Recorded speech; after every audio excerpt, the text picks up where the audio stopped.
आप देख रहे हैं इंडिया टाउन न्यूज, भारत की बात। इनको कुछ नहीं भैया, ये बंदूक की नली से सरकार बनाना चाहते हैं। ये लोकतंत्र की हत्या करके सरकार बनाना चाहते हैं। छत्तीसगढ़ के घने जंगलों में नक्सलवाद गतिविधियों का खात्मा अब सरकार के एजेंडे में सबसे ऊपर है। वहीं उप मुख्यमंत्री और गृह मंत्री विजय शर्मा ने एक बार फिर साफ किया है कि राज्य सरकार माओवादियों को हर स्तर पर बातचीत को तैयार है, लेकिन एक शर्त के साथ वे हिंसा का रास्ता छोड़कर मुख्यधारा में लौटे। नमस्कार, आप देख रहे हैं इंडिया टाउन न्यूज और मैं हूं आपके साथ सुधीर मिश्रा। देखिए हमारी ये खास रिपोर्ट।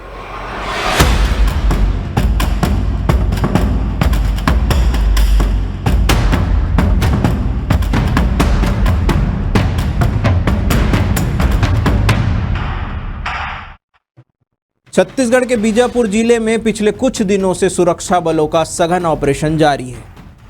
इस बीच उप मुख्यमंत्री विजय शर्मा ने राजधानी रायपुर में मीडिया से बातचीत करते हुए नक्सलियों को एक बड़ा संदेश दिया है। उन्होंने कहा है कि अगर नक्सली हथियार छोड़कर शांति की राह पर लौटने का फैसला करते हैं तो राज्य सरकार उनके पुनर्वास और सम्मानजनक वापसी के लिए पूरी तरह तैयार है। यह नीति केंद्र सरकार के मार्गदर्शन में बनाई गई है और मुख्यमंत्री विष्णुदेव साय के नेतृत्व में इसे प्रभावी ढंग से लागू किया जा रहा है। विजय शर्मा के इस बयान से एक बार फिर यह साफ हो गया है कि सरकार नक्सलियों को दो विकल्प दे रही है, या तो मुख्य धारा में लौटे और विकास में सहभागी बने, या फिर हिंसा की राह छोड़ने से इनकार करें और सुरक्षा बलों की कार्रवाई का सामना करें। बीजापुर जिले के नेशनल पार्क क्षेत्र में डीआरजी के जवानों का सर्च ऑपरेशन बीते 3 दिनों से लगातार जारी है। बताया जा रहा है कि इस ऑपरेशन की शुरुआत 5 जून से पहले ही कर दी गई थी और अब तक इसमें कई बड़ी सफलताएं हाथ लगी है। विजय शर्मा ने यह भी कहा है कि नक्सलवादियों ने इन इलाकों में कई मासूम लोगों की जान ली और इलाके में दहशत का माहौल बना दिया था। इस मामले पे गृह मंत्री विजय शर्मा का कहना है कि हम सरकार की तरफ से हर माओवादी को शांति की राह पर लौटाने का न्योता दे रहे हैं, लेकिन अगर वो हिंसा नहीं छोड़ते हैं तो हमारे जवान भी पीछे नहीं हटेंगे।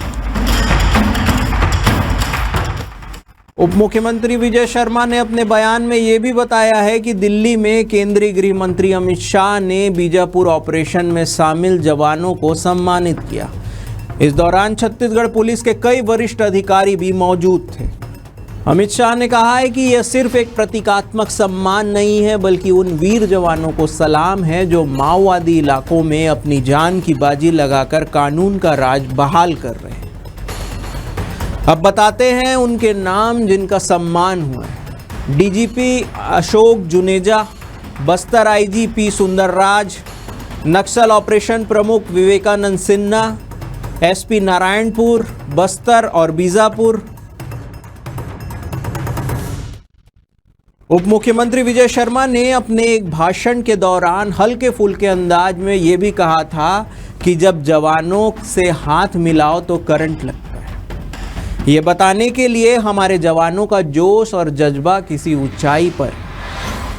रेल की कोई बात मैं नहीं कहूँगा भाई, सब कुछ रियल है, आप देख रहे हैं। और जब जवानों से हाथ मिलाओ तो करंट लगता है। जवानों की भुजाओं की ताकत पर बस्तर में शांति की स्थापना होगी।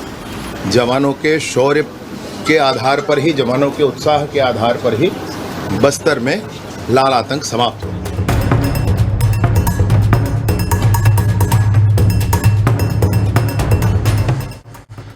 राज्य सरकार का स्पष्ट संदेश है, अगर नक्सली शांति और बातचीत का मार्ग अपनाते हैं तो सरकार हर संभव सहयोग के लिए तैयार है।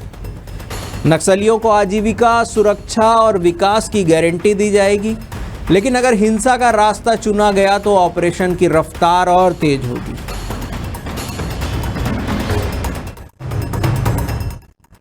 छत्तीसगढ़ सरकार ने नक्सलियों के सामने अब साफ शर्त रख दी है, या तो हिंसा छोड़कर मुख्य धारा में लौटे या फिर जवानों की कार्रवाई का सामना करें। आने वाले दिनों में देखना होगा कि माओवादी नेतृत्व इस पर क्या प्रतिक्रिया देता है। फिलहाल के इस खास रिपोर्ट में इतना ही। मुझे दीजिए इजाज़त। देखते रहिए इंडिया टाउन न्यूज़, भारत की बात। जय हिंद।